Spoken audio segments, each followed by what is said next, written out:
Assalamualaikum warahmatullahi wabarakatuh. Perkenalkan, saya Rizka Zaira dengan NIM 2501011011. Di sini saya akan membuat video edukasi tentang hak dan kewajiban warga negara di era digital.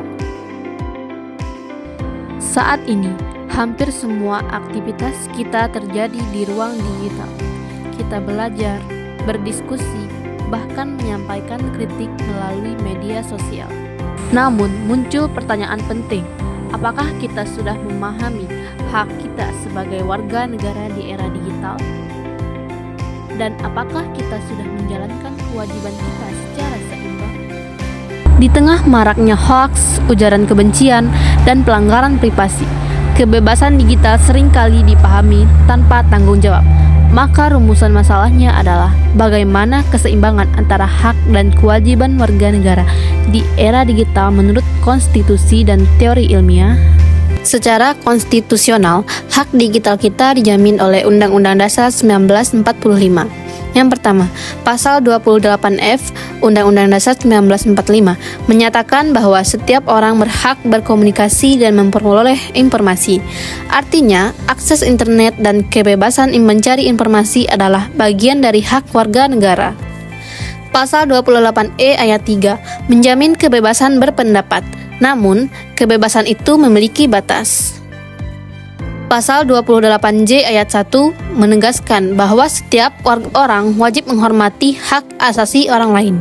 Dalam teori kewarganegaraan digital menurut Mike Ribel 2011, warga digital yang baik harus memahami hak digital sekaligus tanggung jawab digital. Selain itu, Jürgen Habermas menjelaskan konsep ruang publik sebagai tempat diskusi rasional antar warga. Saat ini, media sosial seperti Instagram menjadi ruang publik yang baru. Idealnya, ruang ini digunakan untuk dialog yang sehat, bukan untuk konflik. Namun realitanya berbeda. Pertama, fenomena hoax. Penelitian Tandox, Lim, dan Link pada tahun 2018 dalam jurnal digital Journalism menunjukkan bahwa hoax menyebar karena bias konfirmasi orang cenderung mempercayai informasi yang sesuai dengan keyakinannya. Yang kedua, ujaran kebencian. Banyak orang menggunakan alasan kebebasan berpendapat untuk menyerang pihak lain. Yang ketiga, pelanggaran privasi. Data pribadi sering disebarkan tanpa izin, padahal privasi merupakan bagian dari hak asasi manusia. Fenomena ini menunjukkan bahwa hak digital sering dituntut, tetapi kewajiban digital sering diabaikan.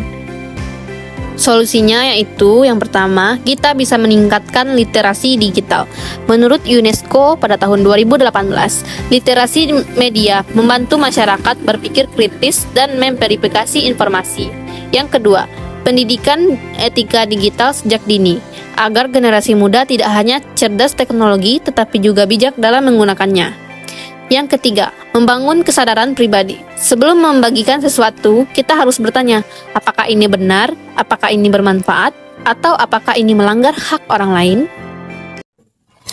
Menurut saya, masalah utamanya bukan pada teknologinya, tetapi pada kesadaran warga negaranya. Teknologi itu netral, yang menentukan sehat atau tidaknya ruang digital adalah perilaku penggunanya. Jika warga negara hanya menuntut hak tanpa menjalankan kewajiban, maka ruang digital akan dipenuhi misinformasi dan konflik. Sebaliknya, jika kebebasan dibatasi secara berlebihan tanpa perlindungan hak, demokrasi juga bisa terancam. Oleh karena itu, keseimbangan antara hak dan kewajiban adalah kunci utama dalam menjaga demokrasi digital. Jadi, era digital memberi kita kebebasan yang luas. Namun, kebebasan itu selalu disertai dengan tanggung jawab. Menjadi warga negara di era digital bukan hanya tentang aktif di media sosial, tetapi tentang bagaimana kita menjaga etika, menghormati hak orang lain, dan berpikir kritis. Karena pada akhirnya, kualitas demokrasi digital tergantung pada kualitas karakter kita sebagai warga negara. Terima kasih.